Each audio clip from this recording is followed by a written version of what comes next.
Inilah orang terakhir yang keluar dari neraka dan orang terakhir yang masuk surga. Di akhirat kelak, manusia akan melewati proses yang sangat panjang untuk bisa sampai di surga. Ulama Ahlussunnah wal Jamaah telah bersepakat bahwa siapapun yang mati dalam keadaan beriman kepada Allah dan Rasul-Nya, walaupun matinya membawa banyak dosa selain syirik, maka kelak ia akan dimasukkan ke dalam surga. Namun sebelum itu, manusia harus melewati serangkaian hisab yang menyiksa dan azab neraka jahanam. Setelah mendapatkan balasan sebagai bentuk keadilan dari Allah, maka dia akan dikeluarkan dari api neraka, lalu dimandikan di telaga Kausar, dan kemudian dimasukkan ke surga. Kelak pada hari kiamat akan ada satu orang yang terakhir keluar dari neraka dan terakhir masuk surga. Ketika malaikat memanggil nama orang itu, maka semua penghuni neraka akan menangis. Sebab, jika nama tersebut telah terpanggil, maka itu menjadi tanda bahwa mereka yang tersisa akan kekal di dalam neraka. Nama orang itu adalah Juhainah. Ibnu Mas'ud berkata, bahwa Nabi Muhammad bersabda, "Sebenarnya aku tahu siapa orang yang paling terakhir dikeluarkan dari neraka dan paling terakhir masuk ke surga. Yaitu seorang laki-laki yang keluar dari neraka dengan merangkak.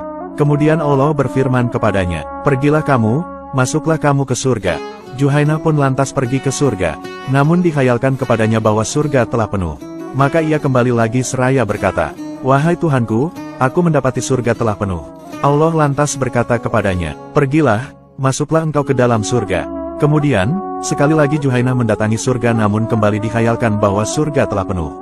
Ia pun kembali seraya berkata, 'Wahai Tuhanku, aku mendapati surga telah penuh.' Allah berkata lagi kepadanya, 'Pergilah ke dalam surga, sesungguhnya, engkau memiliki semisal dunia dan 10 kalinya atau engkau memiliki 10 kali dunia.'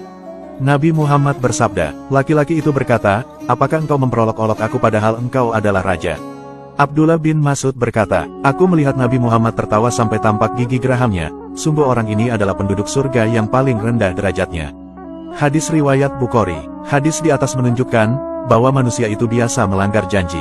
Oleh karena itu, lelaki tersebut tercengang karena melihat janji Tuhannya. Ia merasa bahwa ia akan diremehkan atau diberi sesuatu yang remeh. Padahal, Allah tidak mungkin mengingkari janjinya sebagaimana firman Allah dalam Quran Surah Ali Imran ayat 9 yang artinya, "Sesungguhnya Allah tidaklah mengingkari janjinya, bahwasanya jika Allah berjanji, pasti akan ditepati."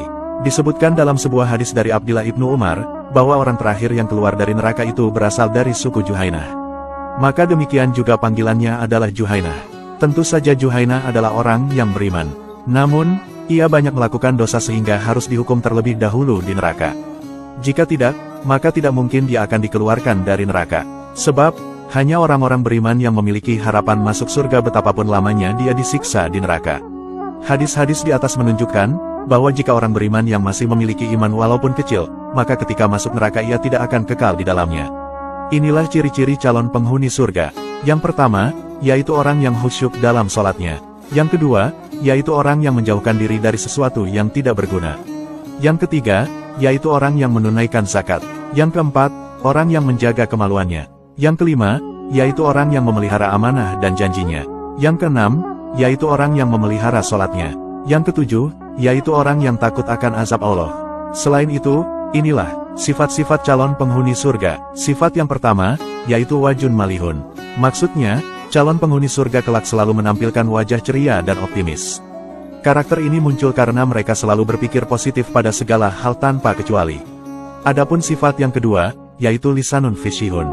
Maksudnya, para penghuni surga itu selalu bicara berbagai hal yang baik dan bermanfaat. Mereka juga memilih topik pembicaraan yang menyejukkan serta tidak memicu pertengkaran. Adapun sifat yang ketiga, yaitu kolbun nakiyun.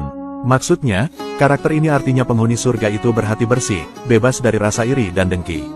Mereka juga mampu mengendalikan amarah, emosi, ego, serta mengutamakan persamaan. Adapun sifat yang keempat, yaitu yadun sohiyun. Maksudnya, calon penghuni surga itu tidak ragu memberi bantuan materi atau non-materi. Mereka sangat dermawan dan tidak ragu berbagi ilmu, tenaga, dan harta. Selain Rasulullah, para keluarganya dan sahabat, ada orang-orang yang juga dijamin masuk surga tanpa hisab. Golongan yang masuk surga tanpa hisab ini dijelaskan dalam beberapa dalil. Yaumul Hisab adalah hari penghitungan amal perbuatan manusia. Hasil hisab ini yang akan menjadi penentu seseorang masuk surga atau neraka. Namun, ada beberapa golongan yang ditetapkan masuk surga tanpa hisab. Dari Abu Bakar bahwa Nabi Muhammad pernah bersabda, "Aku dianugerahi Allah 70.000 orang dari umatku yang masuk surga tanpa hisab. Wajah mereka tampak seperti bulan di malam purnama. Hati mereka semuanya sama. Lalu, Aku memohon tambahan kepada Allah dan Allah menambahkan untukku setiap satu orang menjadi 70.000 orang. Hadis riwayat Ahmad. Inilah 3 golongan orang yang masuk surga tanpa hisab. Yang pertama, yaitu golongan orang yang syahid di jalan Allah. Yang kedua, yaitu golongan orang yang tidak minta diruqyah. Yang ketiga, yaitu golongan orang yang tawakal. Orang-orang yang tawakal juga termasuk golongan yang akan masuk surga tanpa hisab. Allah berfirman dalam Quran Surah At-Talaq ayat 3, dan memberinya rezeki dari arah yang tiada disangka-sangkanya. Dan barang siapa yang bertawakal kepada Allah, niscaya Allah akan mencukupkan keperluannya. Sesungguhnya Allah melaksanakan urusan yang dikehendakinya. Sesungguhnya Allah telah mengadakan ketentuan bagi tiap-tiap sesuatu. Semoga kita semua kelak menjadi penghuni surga. Amin.